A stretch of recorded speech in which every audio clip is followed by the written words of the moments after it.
Okay, how's everybody doing this evening? Hopefully you can see me well. My name is Kent.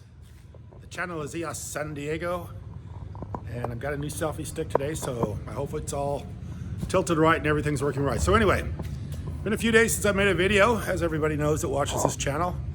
We were out in Texas and Arkansas for Chase's MMA fight, which he did very well with. So we just got back a little bit ago, and of course, after you get back, you have a lot of things to do, so I haven't been making videos. First video in quite some time. But anyway, I want to talk a little bit about what's going on in today's world. When I make videos today, like making today, it's both a good day and a bad day for me. And the good day is obviously because cryptocurrencies are doing very well. Bitcoin close to 50,000. Of course, EOS is up around $3.50.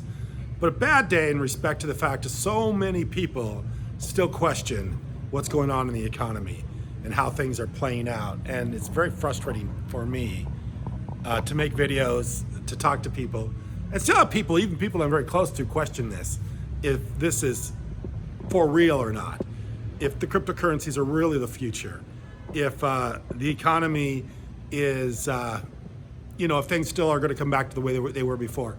And all this, it's just an ongoing kind of a, dialogue that goes on with certain people. And they just cannot quite accept what's happening. And I don't know for whatever reason why. So anyway, I'm gonna talk a little bit about that tonight. I'm gonna talk about what's really happening. And we are living in a casino economy. You saw that with GameStop. The company that was sold short by the big money interests on Wall Street was oversold short. They were able to get together on social media, realized it was oversold short, and started buying the stock back, which means the people that had sold it had to go back and repurchase it to cover those sold positions. And not to make this complicated, because I hear a lot of people that make it very, very complicated. It's not that complicated. Don't make it complicated. It was simply somebody that had sold something that they didn't own, that had to repurchase it to pay it back. And in the meantime, the people that saw this going on were able to purchase it and drive the price up to incredible heights, 4,000 or 5,000% return, I believe, on some of the positions. However, it was a casino play because there was really nothing there with GameStop. GameStop had been a company that had been basically, it was bankrupt, or I don't know if they were bankrupt or not, but they were not doing very well. They were basically a company that had seen better days, and that's why they were being sold short by the Wall Street boys. But anyway, they got stung, and they got stung in a big way. And that's what people are doing today. People are doing this overzealous way of doing stuff. I mean, in other words, the economy is in a state that, Warren Buffett did 25% over the course of his career. 25% today is lousy. If you're doing 25%, you're doing crummy. You look at Bitcoin. Look at what Bitcoin's done. Look what GameStop done if you bought the stock and you played the casino game. Look what those things are doing.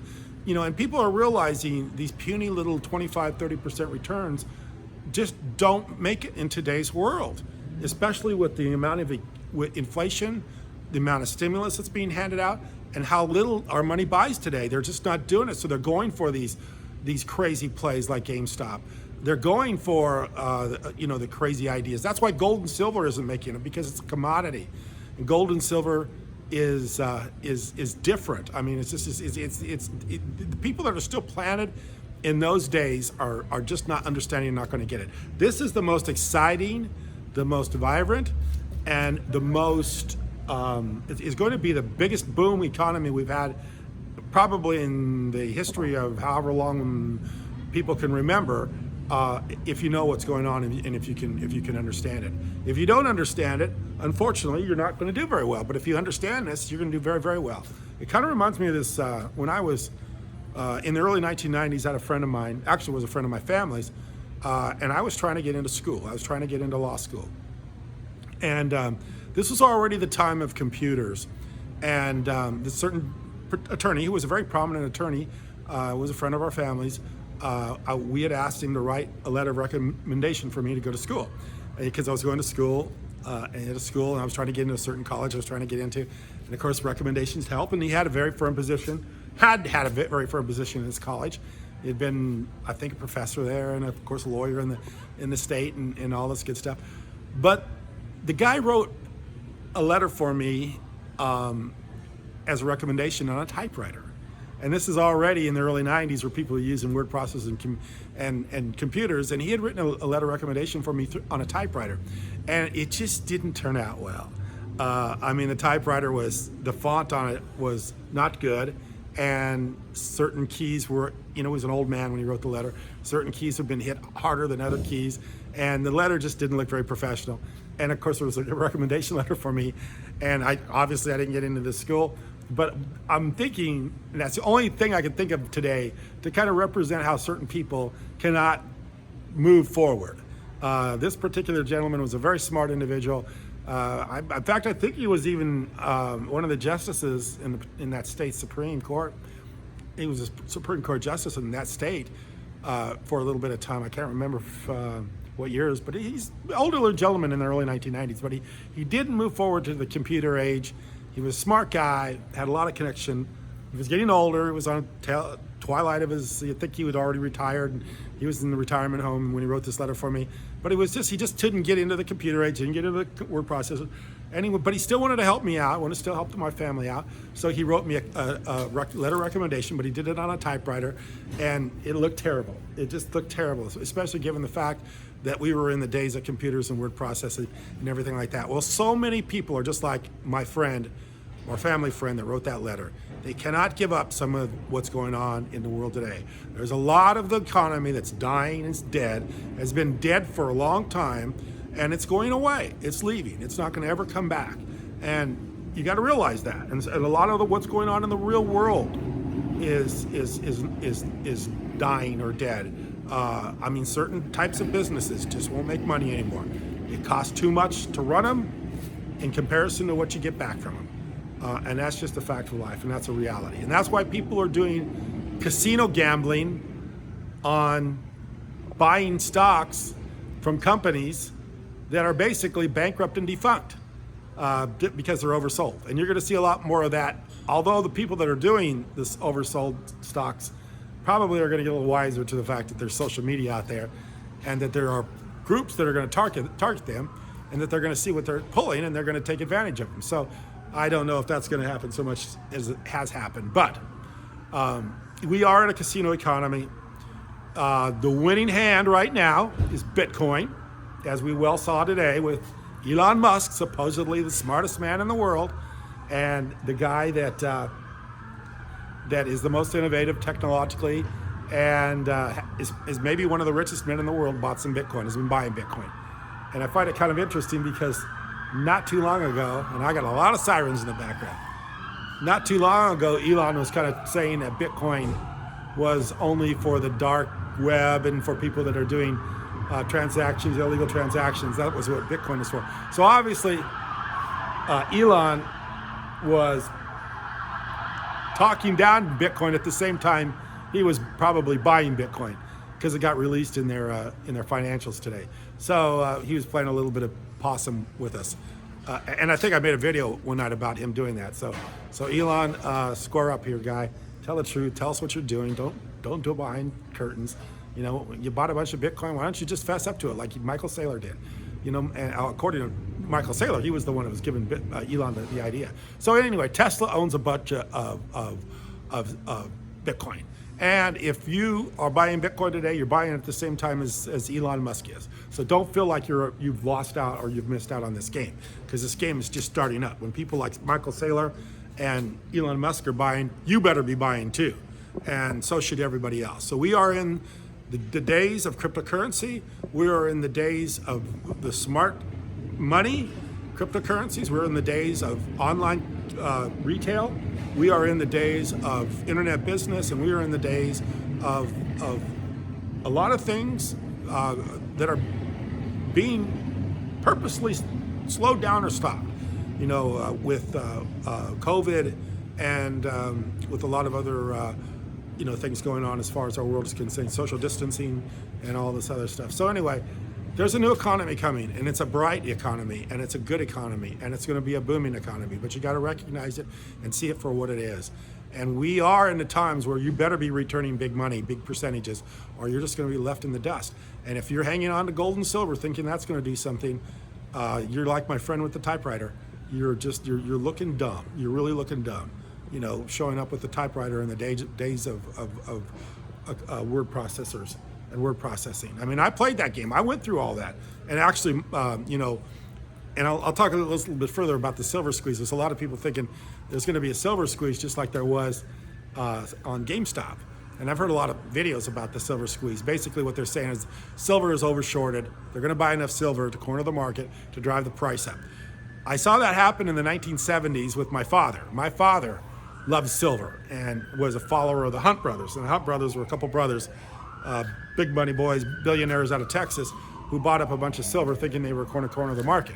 Well, they never got the market cornered, and basically, I don't know if it bankrupted them, but they lost most of their money doing this. And it's going to happen all over again. History repeats itself. So if you're thinking that commodities or gold are going to come up and save the day, it's not going to happen. And there's a difference between commodities, stocks, and cryptocurrencies. And you better understand the difference between the three, because I hear people mixing these all three up all the time. They're all different. They all have different terminologies, and they all have different ways of the way to trade them. And to me, right now, commodities, stay completely away from them. Even though they are coming up, stay completely away from them. They're never going to make the appreciations that digital currencies are going to make. As far as stocks are concerned, you got to remember one thing about the stocks, and this is something you've got to get firmly in your brain. The value of a stock is not what the company is doing. The company can be doing horribly, but the stock can be doing great.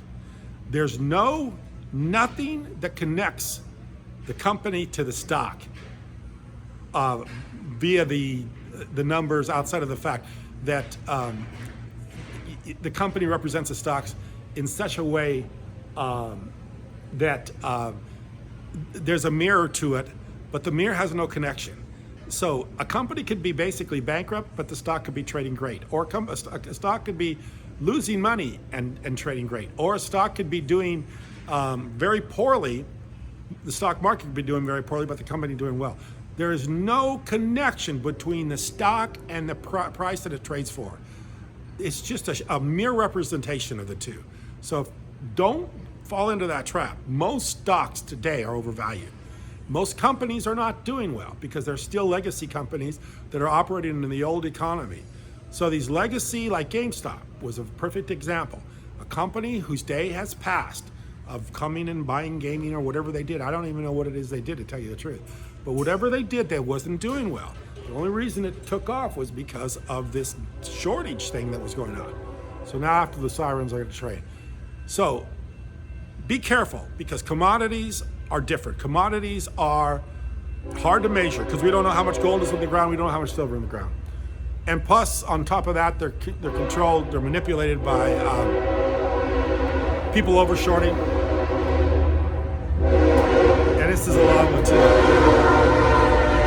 If I wasn't so deep in this video, I'd probably start over. And then stocks don't represent their true value. I mean, the value that the stock trades for on the market isn't actually what it is the true company is doing. For instance, Amazon could be losing money, but still the value of the stock could be billions and trillions of dollars.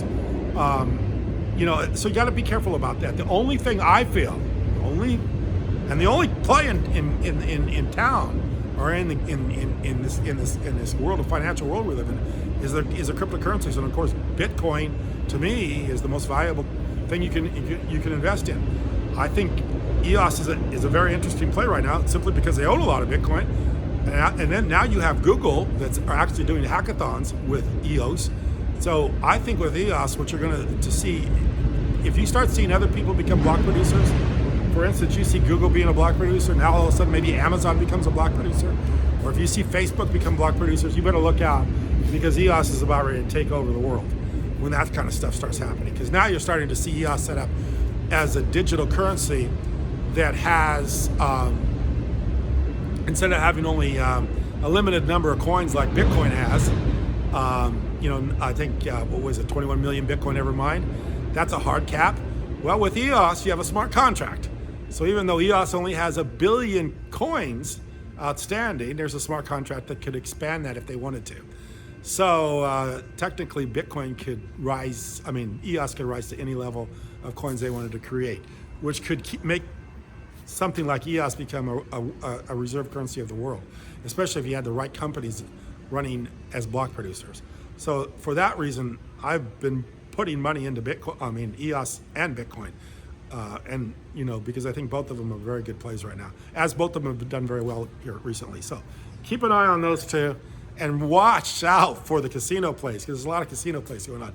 Bigger casino plays than you could ever make going to the real casinos.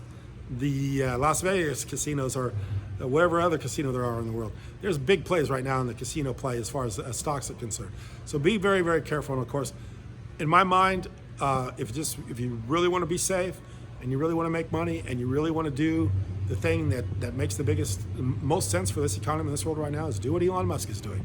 Do what Michael Saylor is doing. Those guys are a lot more wealthy, and they have a lot more resources to make decisions than any of the rest of us, and they're buying Bitcoin. I appreciate you watching.